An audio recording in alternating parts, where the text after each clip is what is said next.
कि अब जब तीसरा दौर शुरू होगा मुज़ाकरात का, तो आपको लग रहा है कि क्या इन मुज़ाकरात का कोई नतीजा निकल पाएगा, या फिर ये इसी तरह से जो है वो मुज़ाकरात बगैर नतीजा ख़त्म हो जाएंगे? क्योंकि ख्वाजा आसिफ ने कहा कि जब जब मुज़ाकरात के टेबल पे हम बैठे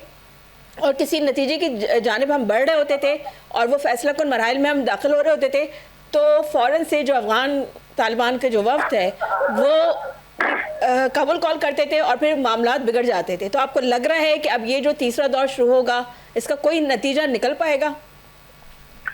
देखिए, मेरा ये ख्याल है कि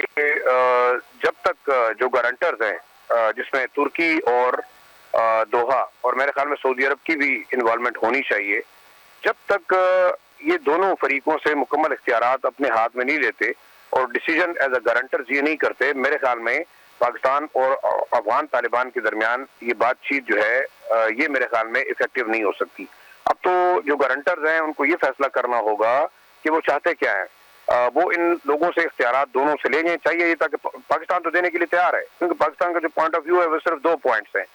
मेन इशू ये होना चाहिए कि जब भी जिरगा होता है, नेगोशिएशन होती है, कोई सॉलिसिटर होता है, तो सॉलिसिटर के पास तमाम इख्तियारात होंगे तो वो डिसीजन करेगा। मेरे ख्याल में दोनों फरीकैन के मौक़िफ़ को, पाकिस्तान और अफगान तालिबान के मौक़िफ़ को सुना जा चुका है और इसके बाद मेरे ख्याल में अब तुर्की और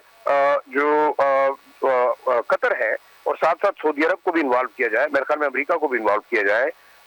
तो उन्हें एक डिसीजन करना होगा कि आया दोनों ममालिक पे ये बाइंडिंग होगा। इसके अलावा मैं नहीं समझता किसी भी तरीके से इस मामले को रिजॉल्व किया जा सकता है। अगर आप नेगोशिएशन करते रहेंगे, बार बार बातचीत करते रहेंगे, मेरे ख्याल में एक आखिरी हाल ये है कि तुर्की और कतर बहैसियत गारंटर दोनों ममालिक से इन राइटिंग जितनी भी सजेशंस ले लें और डिसीजन उनके हाथ में हो तो तब जा सकता है, या इस मामले को हम यूएन सिक्योरिटी काउंसिल में क्यों नहीं लेके जा